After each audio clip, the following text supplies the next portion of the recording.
श्री शिवाय नमस्तोभ्यम। हर हर महादेव। दोस्तों, हम सबको पता है कि कल 30 जून को सोमवार का बहुत ही प्यारा सा दिन है।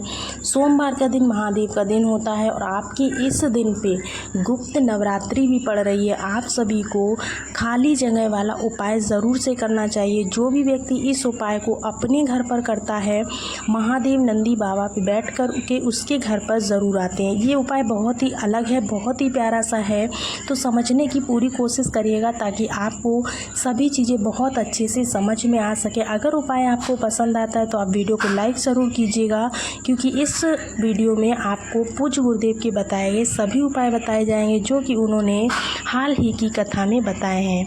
ठीक है ना, तो चलिए वीडियो को शुरू करते हैं। देखो, सबसे पहले आपको क्या करना है, आप लोगों को लेना है बेलपत्र। बेलपत्र आपको हमेशा ध्यान रखना है, कहीं से भी कटी पिटी नहीं लेना है। इस उपाय को हम लोग कर रहे हैं अपनी किसी भी प्रकार की पुरानी से पुरानी कोई भी इच्छा आपकी अधूरी है उसको पूरा करने के लिए। तो सबसे पहले आपको लेनी है बेलपत्र। बहुत ज़्यादा नहीं लेनी है, मात्र एक बेलपत्र आप ले लीजिएगा। इसके साथ साथ आपको एक तावे के लोटे में जल भरना है। जल भरने के बाद क्या करना है, उस जल में आपको गंगा जल ज़रूर से डाल लेना है अपने घर से। जल हमेशा अपने घर से ही भरिएगा, बाहर से नहीं भरना है। ठीक है ना, इस चीज़ का विशेष ध्यान रखिएगा।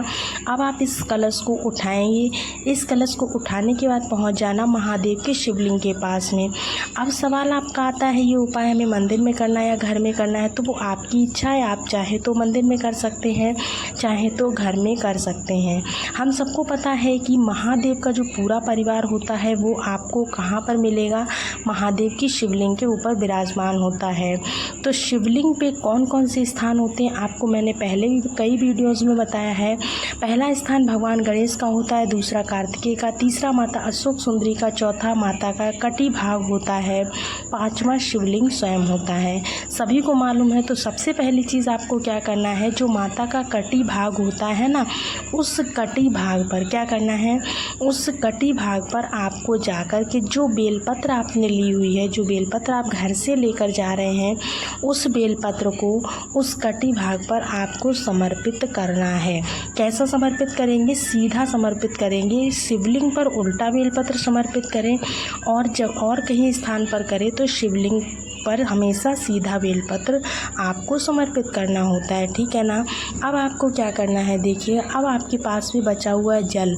अब आप सोच रहे होंगे कि जल और बेलपत्र का मात्र उपाय नहीं, ऐसा नहीं है। आपको सारी चीज़ें बहुत अच्छे से क्लियरली समझनी होंगी, तभी आपको पूरा उपाय अच्छे से समझ में आ सकेगा।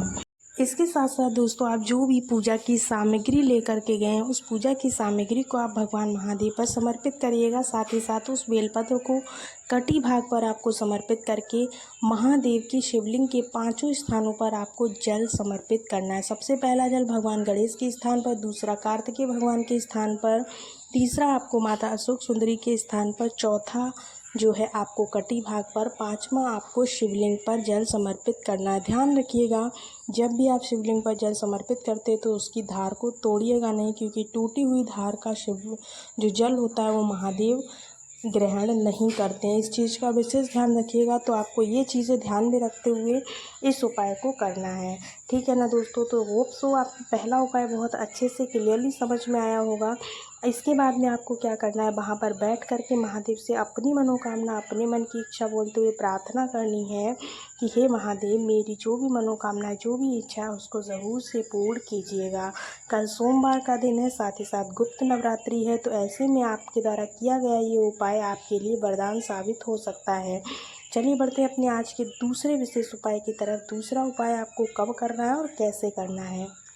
दूसरा जो उपाय हम बताने जा रहे हैं वो आपको शमी पत्र से करना है। जब भी ये शमी पत्र की बात आती है तो मैंने आपको हमेशा बताया ये उपाय स्पेशली होता है रोग बीमारी के लिए। अच्छा देखो, रोग का नाम ना सिर्फ जिस भी रोग बीमारी की दवा खाते हो ना, जब मेडिसिन खाया करो तो कुंदकेश्वर महादेव का ध्यान किया करो। ठीक है ना, कर लिया करो। इतना काम करने के बाद दूसरा काम क्या करना है, आपको हफ्ते में कोई भी एक दिन चुन लो, कोई भी एक दिन एक बेलपत्र महादेव के शिवलिंग के ऊपर चढ़ा करके उसको खा लेना, ठीक है ना। तीसरा काम आपको क्या करना है, नियमित अपनी जांच ज़रूर से करनी है। कि नियमित जांच का मतलब है डॉक्टर साहब से नहीं करानी है, बल्कि आपको देखना है कि आपके अंदर क्या चीज़ें बदलाव आ रही हैं, क्या चीज़ें नहीं आ रही हैं। ज़्यादा महंगी दवाओं के पीछे नहीं पड़ना है, बल्कि सस्ता सस्ता काम करना है। प्रधानमंत्री के द्वारा आपको पता होगा जन औषधि केंद्र जगह जगह खुल चुके हैं। शहर के 10 कोनों में लगभग खुल चुके हैं। आप वहाँ से लिया करो दवाई, बहुत ही सस्ती, बहुत ही रीज़नेबल प्राइस में आपको मिल जाती है।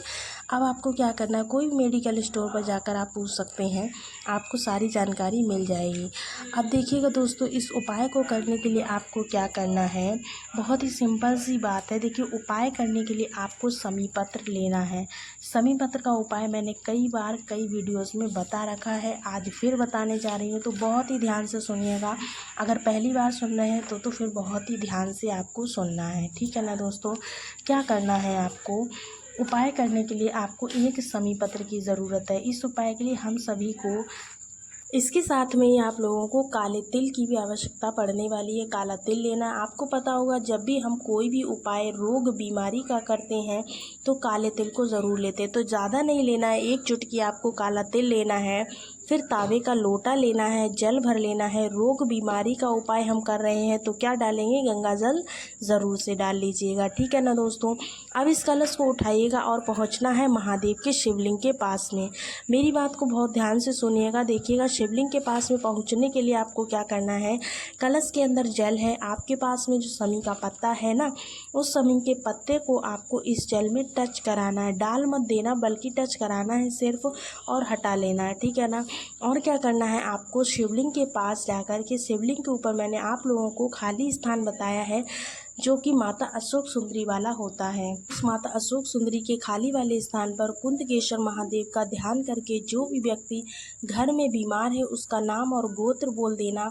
इतनी बातें आपको क्लियर हो गई हैं। नाम और गोत्र बोलने के बाद, अब इतना करने के बाद में अब आपके पास में है क्या चीज़, जल्दी से बताइएगा। एक लोटा जल है और काला तिल है। अब उस काले तिल को आपको क्या करना है, भोले शंकर के शिवलिंग के ऊपर रखना है। जो भी व्यक्ति बीमार रहता है उसका नाम और गोत्र बोल करके फिर एक लोटा जल चढ़ा देना है। आपके घर और परिवार में सभी सारे संकट दूर हो जाएंगी। बहुत ही प्यारा सा उपाय है। आपने जो समी पत्र लिया था उस समी पत्र को भी आपको शिवलिंग पर समर्पित कर देना है। इस तरह से अगर आप उपाय करते हैं तो धीरे धीरे करके आपकी सारी बीमारियां, जो भी व्यक्ति आपके घर में बीमार है, जो भी ज़्यादा बीमारी रहता है या फिर दवाई ज़्यादा खाता है, उसकी सारी बीमारियां दूर हो जाएंगी। दोस्तों, आपको इस चैनल पर पूज्य गुरुदेव की कथा से सुनकर सारे उपाय बताए जाते हैं। अगर आपको हमारे द्वारा बताए गए उपाय अच्छे से समझ में आते हैं तो हमें कमेंट्स में ज़रूर बताइएगा, या फिर किसी भी प्रकार से आपको कोई डाउट लगता है तब भी आप हमें कमेंट्स में ज़रूर बताइएगा। क्योंकि जब तक आप बताएंगे नहीं तब तक हमको कैसे मालूम होगा कि हमारे द्वारा बताया गया उपाय आपको अच्छे से समझ में आ रहा है या फिर नहीं आ रहा है। साथ ही साथ आप लोग कमेंट्स में हर हर महादेव ज़रूर लिखिएगा, जिससे कि आपकी मनोकामना बहुत जल्द से पूरी हो जाए। होप सो आपको वीडियो में बताएगी पूरी जानकारी बहुत अच्छे से क्लियरली समझ में आ गई होगी। अगर किसी प्रकार का डाउट है तो आप कमेंट्स में पूछ सकते हैं। इसके साथ ही साथ आपको मिलते हैं अब एक नए वीडियो में एक नई जानकारी के साथ। तब तक के लिए सभी को राधे राधे, श्री शिवाय नमस्तोभ्याम।